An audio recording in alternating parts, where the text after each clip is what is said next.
이 시간에 오늘 복음통로 새벽 기도를 위해서 계시록 4장 1절 말씀을 가지고 우리 권육정 목사님께서 말씀을 선포하겠습니다. 제가 봉독하겠습니다. 예수 그리스도의 계시라. 이는 하나님이 그에게 주사 반드시 속히 일어날 일들을 그 종들에게 보이시려고 그의 천사를 그중 요한에게 보내어 알게 하신 것이라. 아멘. 네. 4장 1절에 반드시 속히 일어날 일, 이건 1장 1절에 있는 말씀이고 4장 1절에는 이거를 마땅히 일어날 일들 이렇게 말씀을 했습니다. 이 4장 1절이 이 전환점이 되는 부분입니다. 요한계시록의 구조는 세 부분으로 되어 있습니다. 그게 요한계시록 1장 19절에 벌써 말씀되어 있습니다. 내가 본 것, 그것은 20절 해석에 의하면 1장을 가리킵니다. 그 다음에 두 번째 지금 있는 일, 그것은 2장과 3장, 즉 지상교회, 현실교회, 요한 당시의 현실교회를 가리킵니다. 그 다음에 세 번째 마지막인데 이것은 이제 장차될 일, 여러 가지 표현으로 했죠. 반드시 속히 일어날 일, 마땅히 일어날 일들, 장차될 일. 그런데 이것은 이제 4장 1절 후반절에 나오는 말씀을 보면은 이게 4장부터 22장까지에 해당되는 부분이라는 것을 알 수가 있습니다. 2장과 3장은 요한 당시의 현실교회, 약 2000년 전의 지상교회의 현상을 말합니다. 분명한 것은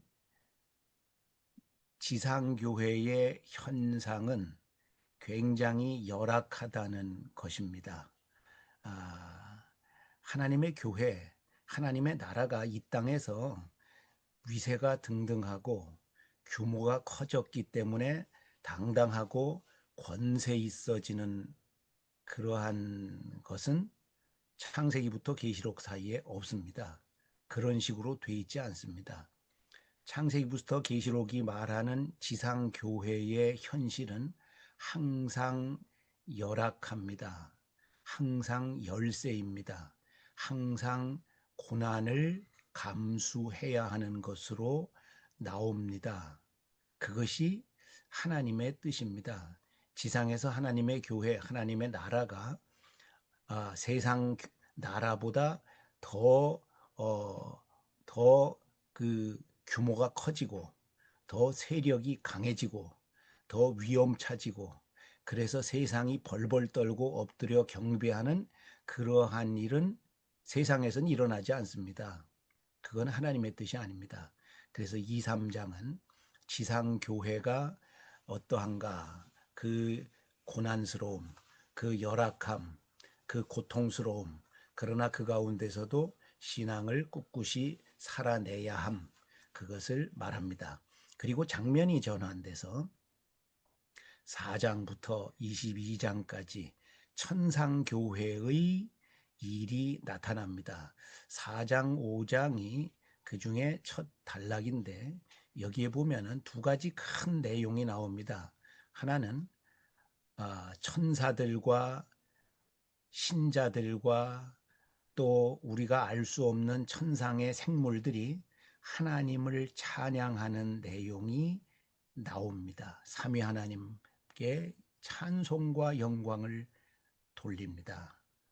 두 번째 내용은 어린 양께서 7인을 떼실 권세를 가졌음이 천명됩니다. 7인이 떨어지면 어떤 일이 일어나느냐? 그게 6장부터 나오는데 역사가 하나님의 뜻대로 진행되는 것입니다. 그 내용이 나옵니다. 그게 7인의 내용입니다. 역사를 하나님께서 자기 뜻대로 운영해 나가시는 겁니다. 삼위 하나님이. 그것이 어린 양 성자 하나님이 첫 번째 인을 떼심으로 시작이 됩니다. 성자 하나님이 7인을 떼실 권세를 가지셨다라는 천명이 4장, 5장의 내용입니다. 그럼 우리가 2, 3장과 대조해 보면 어떻게 볼 수 있겠습니까? 지상의 교회, 지상의 하나님 나라는 항상 열세이고 열악하고 고통스럽고 그 가운데에서 면면히 신앙을 고수해 나가야 됩니다. 그런데 이 지상교회의 현재와 동일한 시간에 천상에서는 삼위 하나님께서 역사를 운행해 나가십니다. 그게 계시록 22장까지의 내용입니다.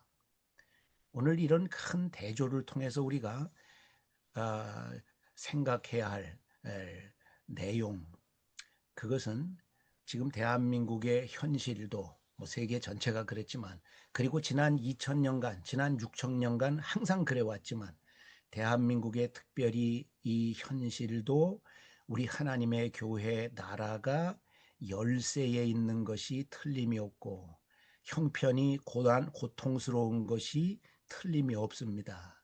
그러나 우리가 분명히 생각해야 되는 것은 이 가운데에서도 하나님을 향한 신앙을 면면히 꿋꿋이 포기하지 않고 붙잡고 나아갈 수 있다는 점입니다. 왜 그렇습니까? 4장 이하 22장까지 보니까 삼위 하나님께서 역사를 운행해 나가신다는 것이 분명히 보이기 때문입니다. 우리가 알든지 모르든지, 우리가 개개의 사건의 의미와 그 역할을 알든지 모르든지, 우리는 대부분 모르는데, 하나님께서 그 사건들을 가지고 그 사건에 자기의 선한 의미를 쏟아 부어 넣으셔서 하나님 자신의 역사를 만들어 가시고 운영해 가시는 것입니다. 선한 내용으로, 선한 방식으로.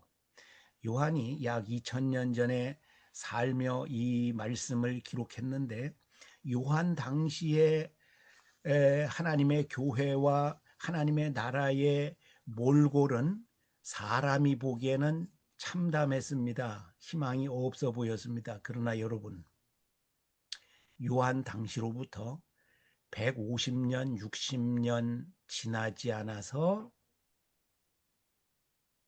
복음이 로마 제국에서 공인되는, 높아지는 그런 뜻밖의 사건이 일어났습니다.